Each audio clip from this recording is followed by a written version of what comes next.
रांची के जेएससी अंतर्राष्ट्रीय cricket stadium में झारखंड प्रीमियर लीग यानी जेपीएल के फाइनल मुकाबले के दौरान जो कुछ हुआ उसने खेल प्रेमियों और प्रशासन दोनों को झकझोर कर रख दिया है।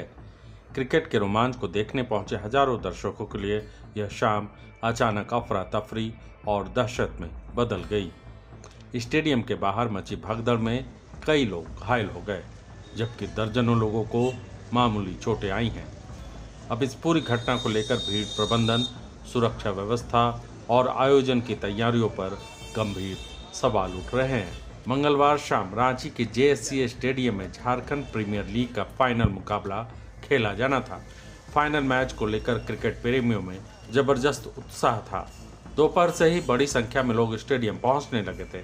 शाम होते होते स्टेडियम के बाहर हजारों दर्शकों की भीड़ जमा हो गई, लेकिन जैसे जैसे मैच शुरू होने का समय नजदीक आता गया, वैसे वैसे प्रवेश द्वारों पर दबाव बढ़ता गया।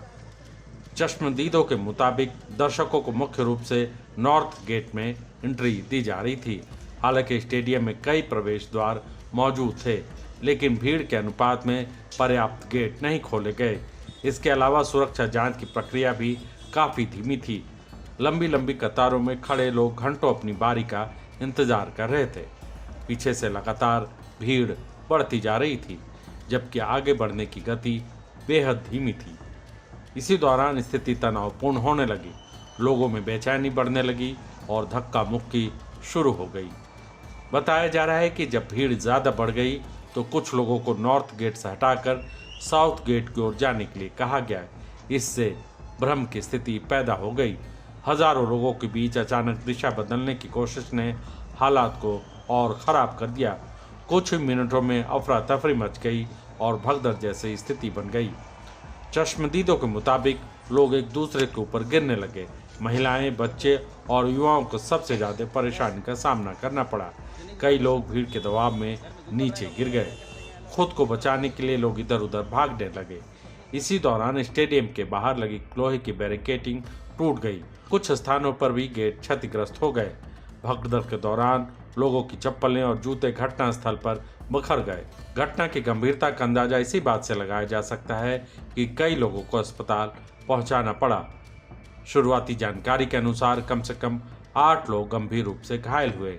इनमें से 5 घायलों को निजी अस्पताल में भर्ती कराया गया है, जबकि 2 लोगों को सदर अस्पताल और एक व्यक्ति को पारस अस्पताल ले जाया गया। इसके अलावा कई अन्य लोगों को मामूली चोटें आई हैं, जिन्हें प्राथमिक उपचार के बाद घर भेज दिया गया। अस्पताल सूत्रों ने बताया कि सभी घायल खतरे से बाहर है। हालांकि एक युवती के पेट में गंभीर चोट लगने की जानकारी सामने आई है, जिसके कारण उसे डॉक्टर्स की निगरानी में रखा गया है। डॉक्टर्स की टीम लगातार घायलों की स्थिति पर नजर बनाए हुए हैं। घटना की सूचना मिलते ही पुलिस और प्रशासन के वरिष्ठ अधिकारी मौके पर पहुंचे। हालात को नियंत्रित करने के लिए अतिरिक्त पुलिस बल तैनात किया गया।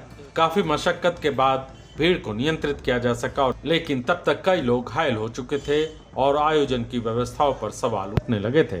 घटना की जानकारी मिलते ही स्वास्थ्य विभाग को अलर्ट कर दिया गया था।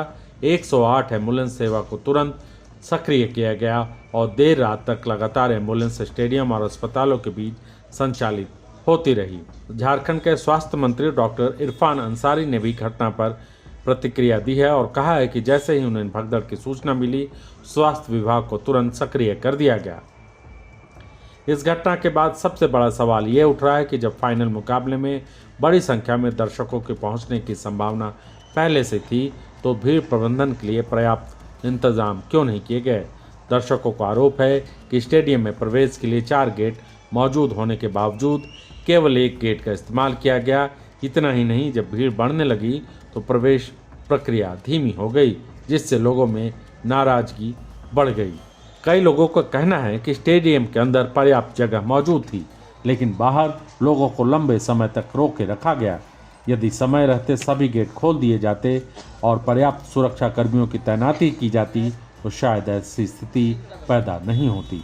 ये घटना एक बार फिर यह सवाल खड़ा करती है कि बड़े आयोजन में भीड़ प्रबंधन को लेकर हमारी तैयारियां कितनी मजबूत हैं।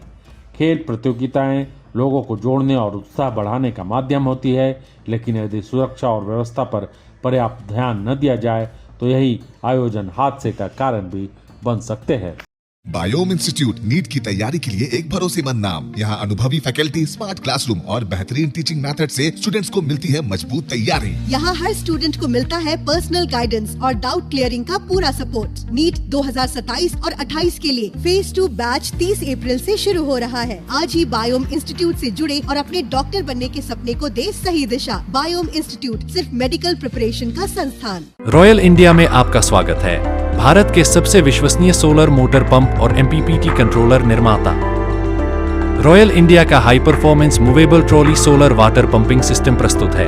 बेहतर दक्षता के लिए डिजाइन किया गया और आसानी से ले जाने योग्य। सरकारी परियोजनाओं के लिए अनुमोदित देश भर के कॉन्ट्रैक्टर्स और एजेंसियों की पहली पसंद। एमएनआरई द्वारा अनुमोदित, उल प्रमाणित, उद्योग मानकों के अनुरूप स्वदेशी उत्पाद। सार्थक ऊर्जा समाधान के लिए हमारे साथ साझेदारी करें। आज ही संपर्क करें